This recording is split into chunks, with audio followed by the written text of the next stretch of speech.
Hi guys, welcome back to L.J.W Reactions. I'm Victoria and I'm reacting to a Theo video. I saw this and I was just genuinely quite intrigued by it. So I wanted to watch it for my own entertainment as well as yours. It's called A Connery Recounts the Most Bizarre Deaths He's Investigated. Dun, dun, dun. No, in all seriousness, let's get into this. I just want to hear what he has to say. So when does someone call a coroner, and what is a coroner death investigator? I'm going to call it a coroner for the episode. That's fine. Yeah. Okay. What is a coroner? So a coroner is an elected position, but what we do is we go out when someone dies, or we're called every time someone dies that lives within our parish. Okay, or county.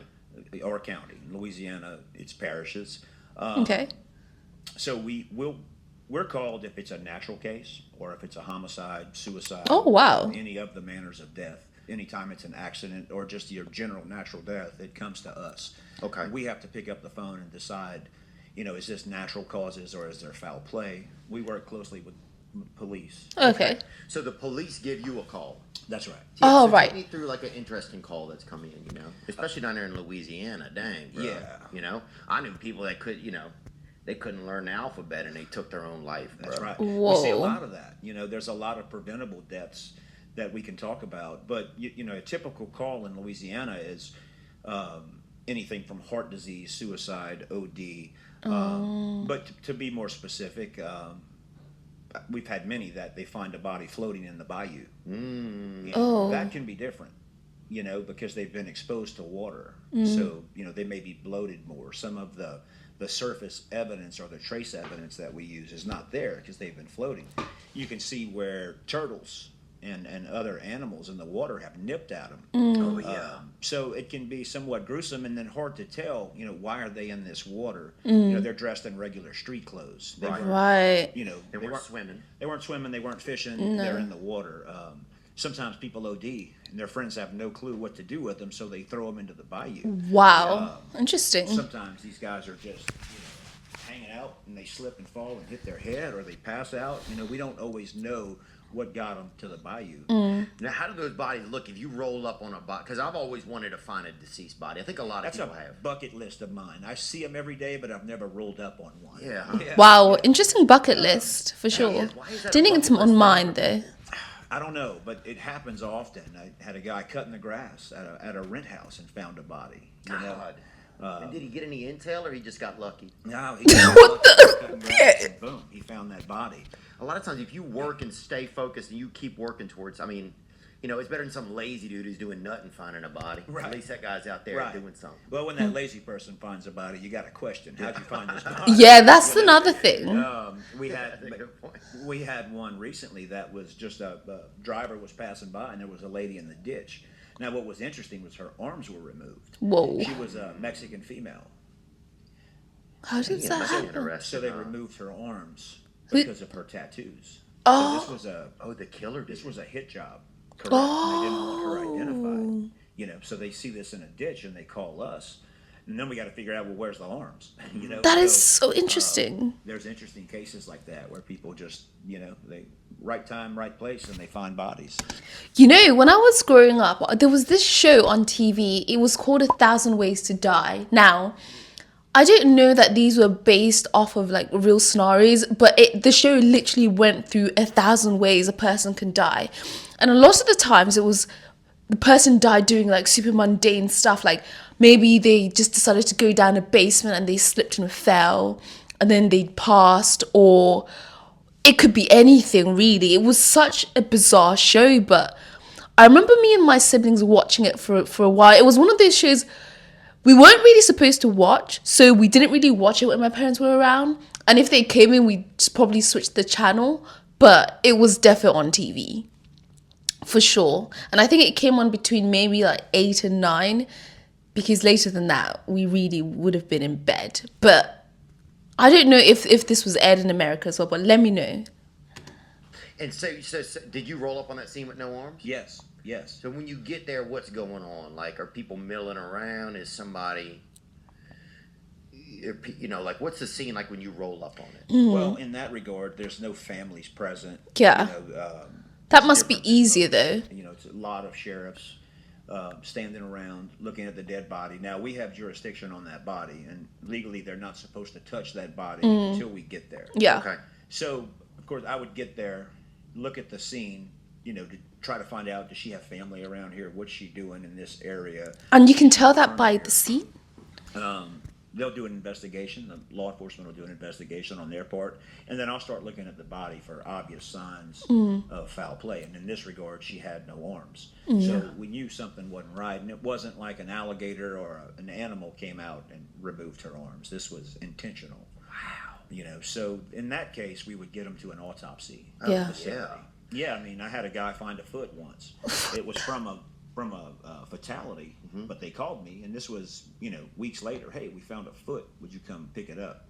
They don't want to touch it even, you know. So I throw a bag in my car and I go grab a foot. It's a different lifestyle. You know? Yeah, for real. Yeah, you know, if I get pulled over, you know, carrying anything, yeah, man, I got a foot in my car. That's Yeah, crazy. bro. I got a 10.5 in the trunk. Absolutely, absolutely. Dude, that's wild, man. Yeah, that's interesting. And do you put that foot in the trunk? You put it in the back seat? What do you do? Yeah, well, in that case, I figured it would be pretty gnarly, so I actually brought a disposable ice chest and packed it Yeah. in there, and then got it to the funeral home that they brought her body to.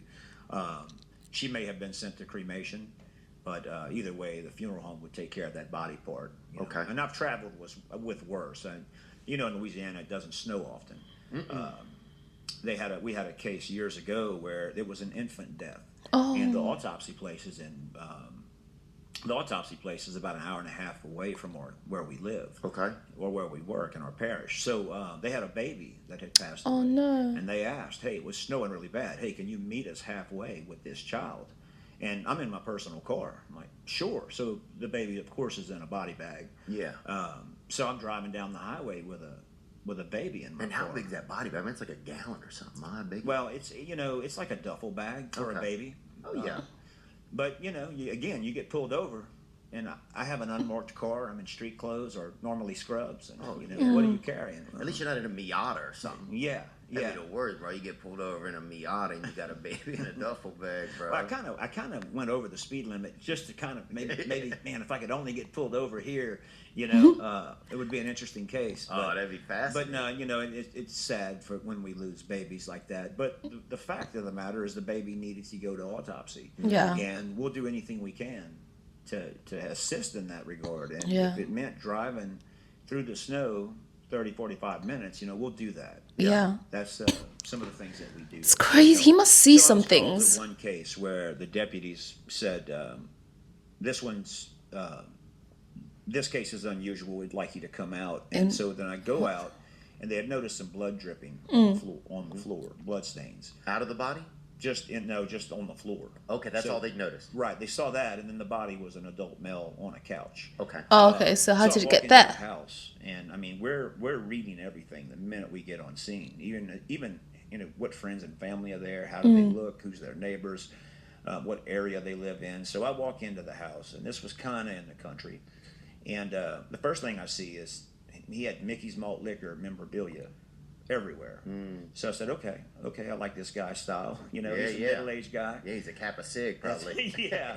So I'm looking at that, and then I asked the detectives to show me where the blood stains are. Well, I go and I look, and there were some cobwebs over the door, so I could tell that home that area of the house hadn't been used, just from the cobwebs. And Yeah. stuff. Okay. Observant. But when I opened the fridge, there was an intact hog's head in the fridge with fur on it. Ooh. I mean, that's odd, you know. And Yeah. and then I look in the oven, and the guy's making cracklings in an oven.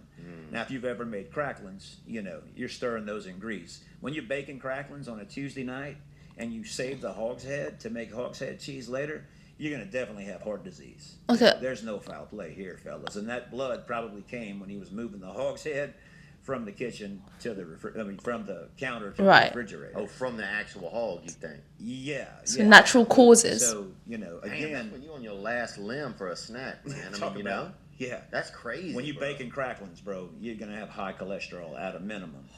But you know, again, the blood stains triggered the law enforcement to call, and the fridge told me the story. Yeah. As well as the way the guy lived. He smoked cigarettes. He had, alcohol everywhere. Right. The Papa was a Rolling Stone. Yeah.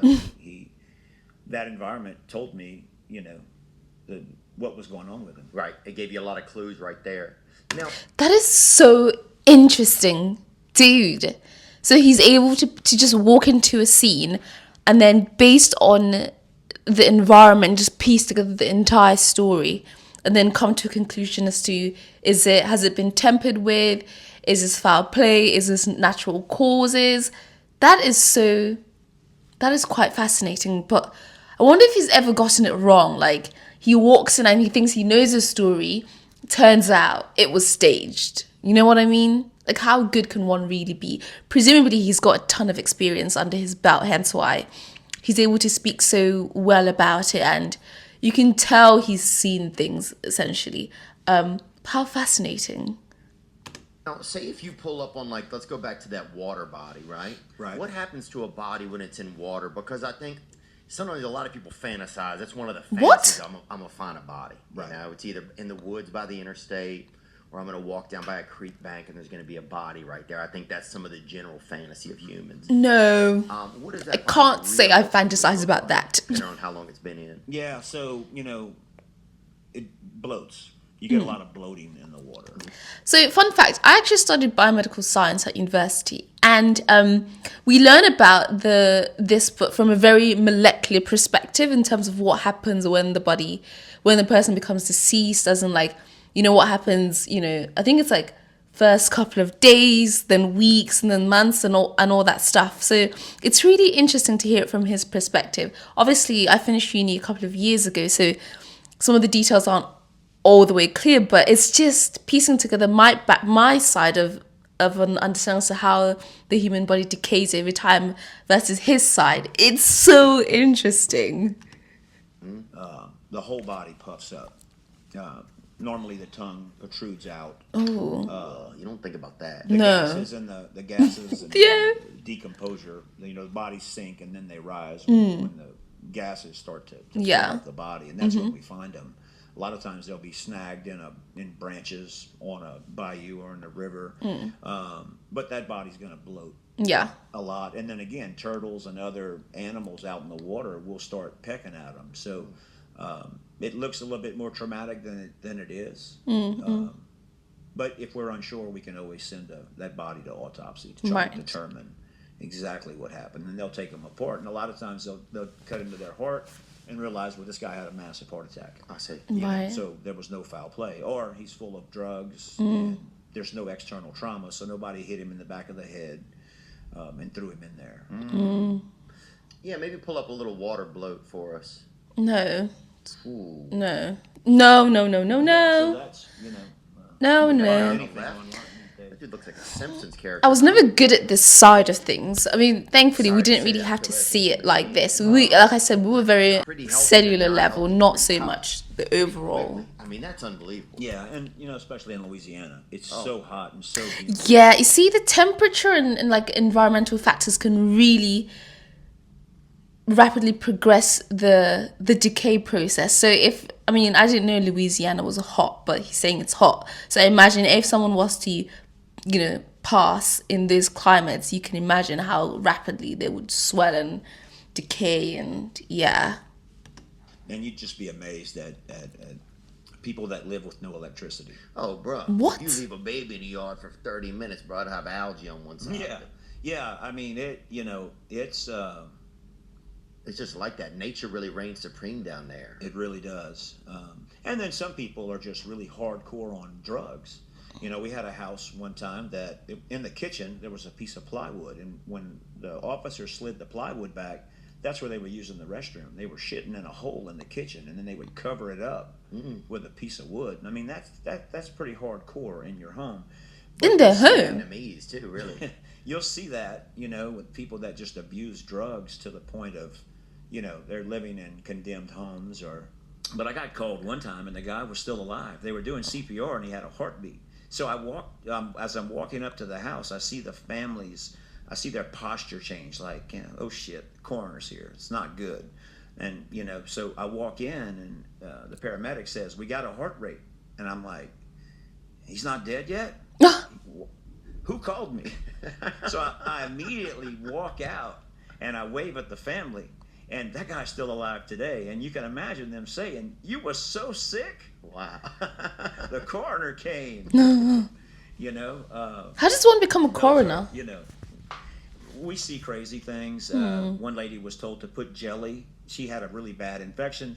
She was putting jelly between her legs. Okay. Somebody said, "Put some jelly on it." Well, she was Like rubbing. what you mean, like Smuckers or something? Well, that's what she was using. Okay. Normally, it would be more of a KY jelly or something for that, and her legs were purple, and it was like, what's going on here?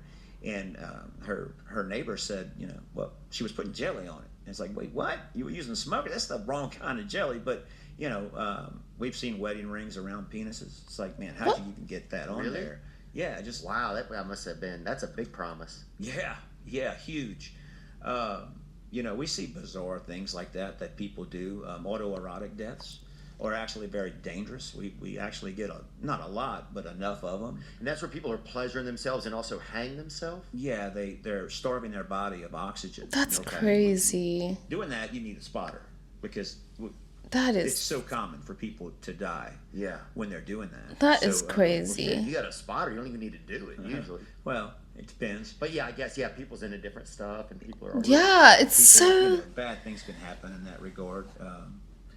1,000 ways to It's die, bizarre. guys. Like Bizarre what? things. Now, back to we were talking about animals. I had a call from police, and they weren't sure. They didn't see a gun, but it appeared that someone had there was foul play based on the face of the decedent. Okay. And that was just rodents. Oh, that had gotten goodness. around. Yeah. So it looked Theo. suspicious of a homicide. So. Not enough rats get in there. That's right. So we can get out there and say, no, this is, we'll still send an autopsy to be sure in some That is no. cases, but They'll make a cheese out of anything, huh? That's right. Post-mortadella. that's right. Other crazy cases are anal insertions. What? People, And what are people doing it for? for pleasure. Oh, okay. We would see that a lot in the ER, but I had a case where the guy obviously didn't want to go to the ER, and so he'd had a hammer and was using the backside of a hammer To put in his buttocks? Right. And that can perforate your colon, and then you get really septic. Yeah. So, things like that. I was, another interesting case would be huffing. What's where that? People use keyboard cleaner to get high. And What? those deaths occur in parking lots of stores. Most frequently, you're going to find a huffer in the parking lot at Walmart.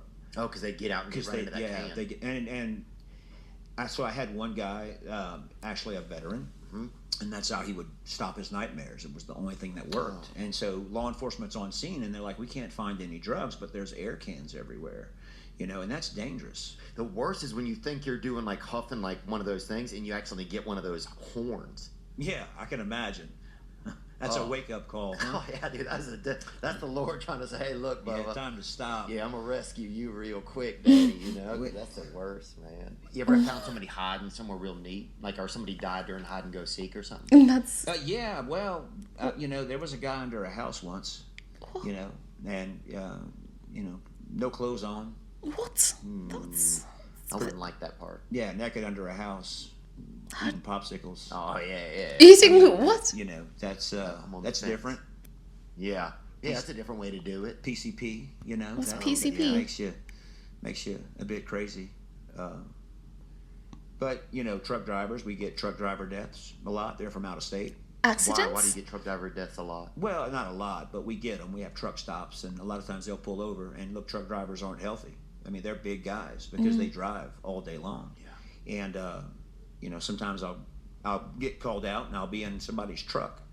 I've never been in a truck driver's truck before until I started doing this, and I'm looking at how they live, and Well, how do they live? they notify their parents by their family by phone, and so maybe the wife's flying in to get his personal belongings, and the truck's full of condoms.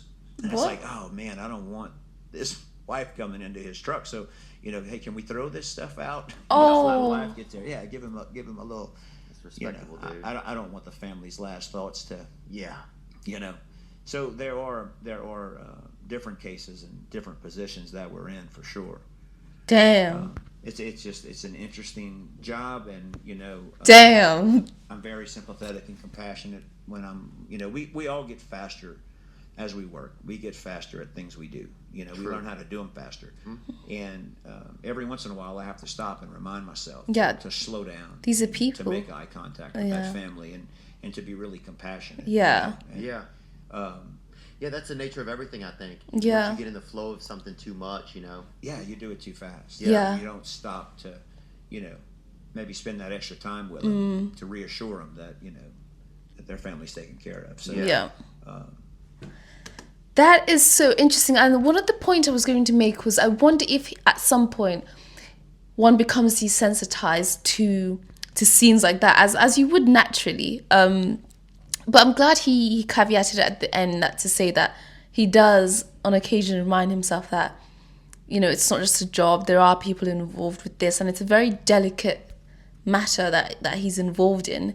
So it needs to be dealt in that way. So that's the most fascinating video I've watched in a while.